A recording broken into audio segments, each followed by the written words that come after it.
Today I want to show you how to make a raised bed. I spent a lot of time looking online to see what kind of designs I liked. The size of our raised bed is going to be 8 feet long, it's 4 feet wide, and it's 27 inches tall.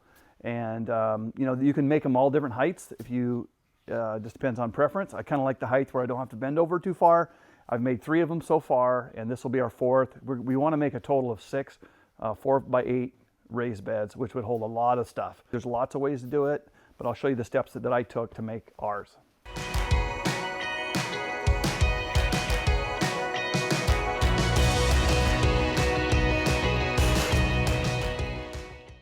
So we got 2 pieces of cedar that are 8 foot long, and it's important to use a wood that doesn't break down because it will be sitting in the dirt. So cedar's good, pressure treated's good. I like the cedar because it looks better, and so I decided to go with all cedar. I made 3, they're 2x4 cedar pieces, and I made them 23.5 inches long. And the reason for that is that this combined with the wood, it will make it 27 inches wide.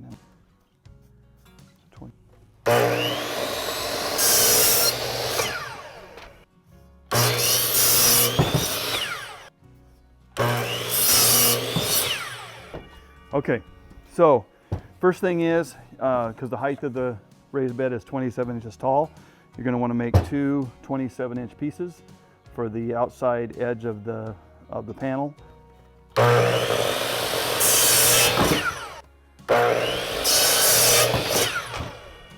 And so what I did is I just notched this out so that I could screw them right together.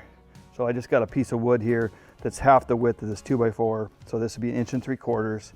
So we're just going to make a line there. And then the width of the 2x4, which is this same width, we get a line there. And so we're going to cut that out. And then same thing over here. We're going to mark that.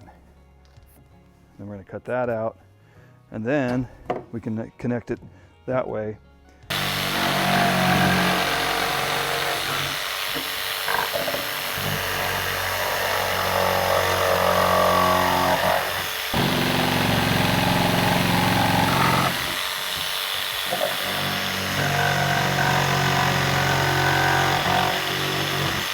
Okay, so now you've got this 27 inches wide. And you can screw these in this way and just square it off, put one on the other end, one in the middle, and then you have your frame.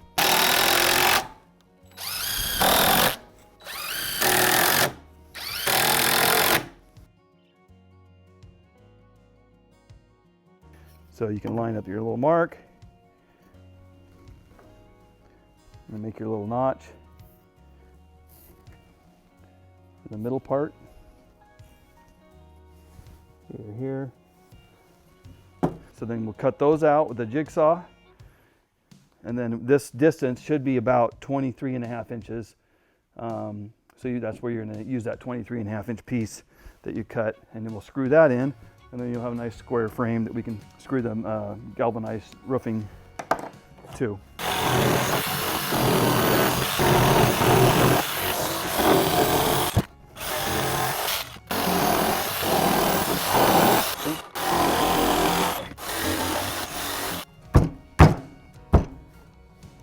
Okay, so that should be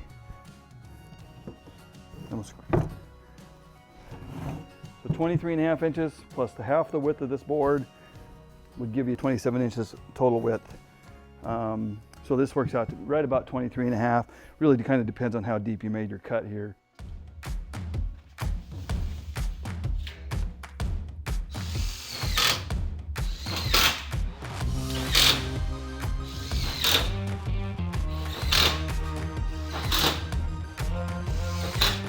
So the outside is, you're looking at the metal, and you're looking at the 2 end pieces in the middle piece, and it kind of looks cool to have it, gives it a little more character to have the middle piece. And it gives it some strength in the middle so that the metal isn't trying to hold all that dirt by itself. It's got a little bit of support in the middle. For the side panel, we're going to do, it's going to be 4 foot wide, same height. So first thing, take an 8 foot 2x4, and we're going to cut it in half. And just make sure they're the same length. So in the other one, I had the 3 pieces, and I notched out on the 2 end pieces. I had notched those out so that I had the extra 1.5 inches. So on this one, I'm going to cut the end boards. I'm actually going to cut those 23.5 inches for here and there, and we're not going to have a middle one. And then that will give us the full 4 foot width. So anyway, the 4 footer, you're going to mark that on this one instead of the other pieces. So this is where you want to use 23.5 inch pieces. Put that there, square it up. We're going to put the metal on that.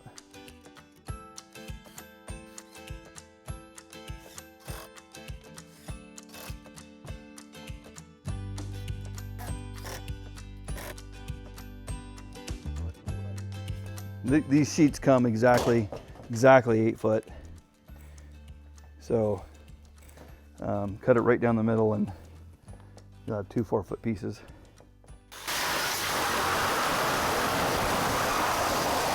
This metal is going to basically go from end to end. You do have about 1/4 to 1/2 inch on each end.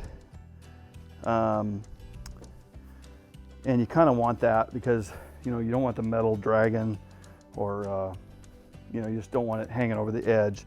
When you put your you're gonna put a cap on it anyway.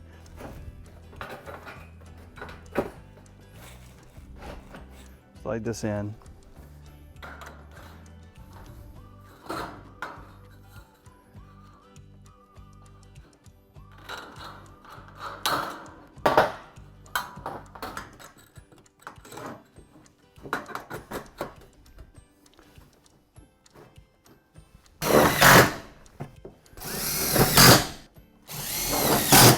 So you got your 4 foot piece, your 8 foot piece.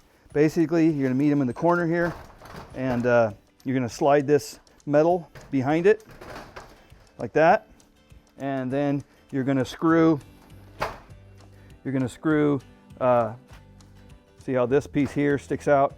You've got that extra 1.5 inches or 1 3/4 wood to screw into the side piece. One little trick that I learned from trial and error is you actually want the metal to be opposite of each other. If you want this to come together in a nice fit, sometimes it works out that you can just do it. However, I find it's a little easier to flip this around and actually have the ribs of the metal be opposite each other, so that when you screw this in, or when you tuck this in, you get a little tighter fit from the metal if this hump meets this valley. So you can get them a little bit tighter, a little bit closer. So you're going to have a 2x6, split it down the middle, and then you're going to use that as your cap. Basically, it covers up the edge metal. It hangs over, you know, 1 inch or 3/4 of an inch on the outside, and it's going to, from the outside, it'll look a little more finished. Okay, so hey, thanks for watching. Again, we made 3 raised beds so far, working on our 4th. Actually, we're going to end up with a total of 6. If you have any questions on how to do it, you know, leave a comment or a question in the comment section, and happy to answer those. You may have to tweak yours a little bit. You know, I didn't use any set of plans to make mine. I just knew I wanted it to be about 4 foot by 8 foot. Knew I wanted to use the galvanized metal. Working with the metal and making them all join together, probably the most complicated part. Thanks again for watching our video. If you find it interesting, please like our videos on YouTube, and remember to subscribe. We'd love to have you follow us, and we're trying to put out a weekly video every week. So again, thanks for watching, and we'll see you next time.